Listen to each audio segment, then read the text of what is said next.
அனைவருக்கும் என் அன்பான வணக்கங்கள். இதுதான் உங்கள் டிஎன்பிஎஸ்சி இம்பேக்ட் லேர்னிங் சேனல். இன்றைக்கி நம்ம பார்க்க போகிறது என்னன்னு பார்த்தீங்க அப்படின்னா சார்பெழுத்துக்கள். அதுக்கு முன்னாடி நம்ம சேனலை சப்ஸ்கிரைப் பண்ணாதவங்க சப்ஸ்கிரைப் பண்ணிக்கோங்க. வாங்க வீடியோக்குள்ளே போகலாம். இன்றைக்கி நம்ம என்ன பார்க்க போகிறோம் அப்படின்னா சார்பெழுத்துக்கள். ஃபஸ்ட்டு சார்பெழுத்துக்கள் அப்படின்னா என்னன்னு பார்த்தீங்க அப்படின்னா முதல் எழுத்தை சார்ந்து வரும் எழுத்து சார்பெழுத்து. முதல் எழுத்துனா நம்ம ஆல்ரெடி லாஸ்ட் வீடியோவில் போட்டிருப்போம். உயிர் 12 மெய் 18 ஆகிய 30 எழுத்துக்களும் முதல் எழுத்துக்கள்னு சொல்லியாச்சு. அந்த முதல் எழுத்தை சார்ந்து வர்றது தான் சார்பெழுத்து. இப்போ சார்பெழுத்து பார்த்திங்க அப்படின்னா 10 வகையாக பிரிச்சுருக்காங்க. என்னென்னு பாருங்கள். உயிர்மெய், ஆயுதம், உயிரளப்படை, ஒற்றளப்படை, குற்றிய லுகரம், குற்றிய லிகரம், ஐகார குறுக்கம், ஔகார குறுக்கம், மகர குறுக்கம், ஆயுத குறுக்கம். இந்த 10 தான் சார்பெழுத்தின் வகைகள்னு சொல்கிறாங்க. இன்றைக்கி பாருங்கள், நம்ம உயிர்மெய் அப்படின்னா என்னன்னு பார்க்கலாம். உயிர்மெய்னா பாருங்கள், உயிர் கூட்டல் மெய் உயிர்மெய். உயிர் 12 மெய் 18 முதல் எழுத்துன்னு சொன்னோமா, அப்போது 12 எழுத்துக்களும் 18 எழுத்துக்களும் பெருக்கலாம் 216 உயிர்மெய் எழுத்துக்கள் நம்ம தமிழில் இருக்குது. அது எப்படி வரும்? இக்கு மெய் எழுத்து இக்கு, உயிர் எழுத்து ஆ, அப்போ இக்கு கூட்டலா கா.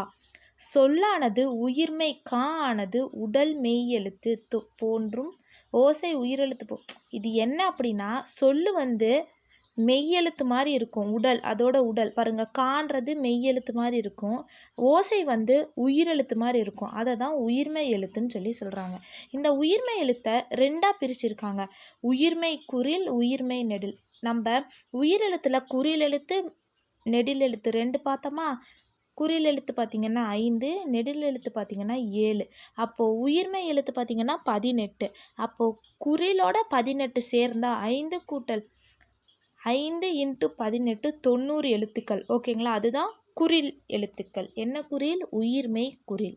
அதே உயிர்மெய் நெடில் பார்த்திங்கன்னா நெடில் 7 எழுத்தா, மெய் எழுத்து 18 எழுத்தா, அப்போ 7 × 18 126 எழுத்துக்கள். அதுலேயும் இன்னும் 3ஆக பிரிச்சிருக்காங்க பாருங்க. நம்ம மெய் எழுத்துல வல்லினமெய், மெல்லினமெய், இடையினமெய் பார்த்தோமா.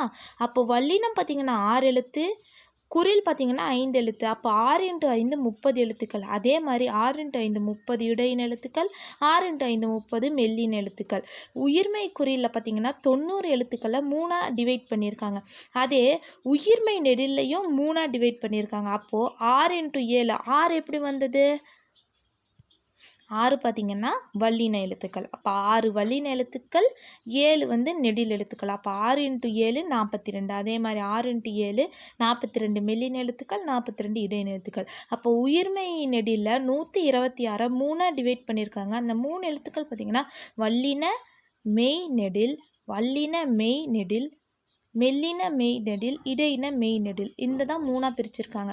இவ்வளோதாங்க உயிர்மெய் எழுத்து. உயிர்மெய் எழுத்து மொத்தம் பார்த்திங்கன்னா 216. இதை ஞாபகம் வச்சுக்கணும்.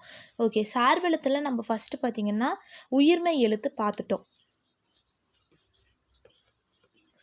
நெக்ஸ்ட்டு பாருங்கள் ஆயுதம். ஆயுதம் அப்படின்னா என்னன்னு பார்க்கலாம். ஆயுதத்தோடு நம்ம வீடியோவை முடிச்சிக்கலாம். இப்போ நம்ம அந்த 10 எழுத்தும் பார்க்கணுன்னா வீடியோ ரொம்ப லாங்காக போகும்.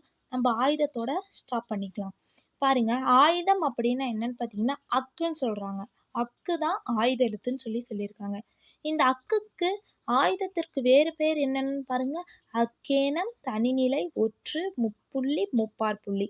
இந்த எழுத்துக்கள் அனைத்தும் ஆயுத எழுத்துன்னு சொல்கிறாங்க. இப்போ உங்களுக்கு கொஷினில் இவற்றில் வேறுபடுத்துக என்ன கேள்வி கேட்டாங்க அப்படின்னா அதில் எது வேணாலும் கேட்கலாம். அக்கேனம், தனிநிலை, முப்புள்ளி, 4வது ஆப்ஷனாக வேறு ஏதாவது கூட நம்மளுக்கு கேட்கலாம். ஓகேங்களா? நல்லா கவனமாக போடுங்க. அடுத்து ஆயுத எழுத்து எப்பயுமே தனியாக வராது. சொல்லு நடுவில், அதுவும் நடுவில் மட்டும்தான் வரும். முதல் எழுத்து உயிர் குறிலாகவும், அடுத்து கடைசி எழுத்து பார்த்திங்கன்னா வல்லின உயிர்மெய் எழுத்தாகவும் தான் வரும்னு சொல்லியிருக்காங்க. ஓகேங்களா? அதுக்கு எக்ஸாம்பிள் பாருங்கள். அஃது, எஃது. எப்பயுமே அக்குன்றது தனிநிலை, தனித்து வராது. ஏதாவது ஒரு உயிர் குறிலும் வல்லின உயிர்மெய் எழுத்தை தொடர்ந்து தான் அக்குன்றது வரும். ஓகேங்களா? ஓகே கைஸ், இன்றைக்கி வீடியோ உங்களுக்கு பிடிச்சிருக்குன்னு நினைக்கிறேன். பிடிச்சிருந்துச்சுன்னா லைக் பண்ணுங்கள், நம்ம சேனலை சப்ஸ்கிரைப் பண்ணுங்கள். ஏதாவது உங்களுக்கு இலக்கணத்தில் ஏதாவது ஒரு டவுட் வேணும்னா கமெண்ட் செக்ஷனில் கமெண்ட் பண்ணுங்கள். இல்லை எங்களுக்கு இம்பார்ட்டண்ட்டாக இந்த டாபிக் கொஞ்சம் சொல்லுங்கள் அப்படின்னு கேட்டால் கமெண்ட் பண்ணுங்கள். தேங்க்யூ.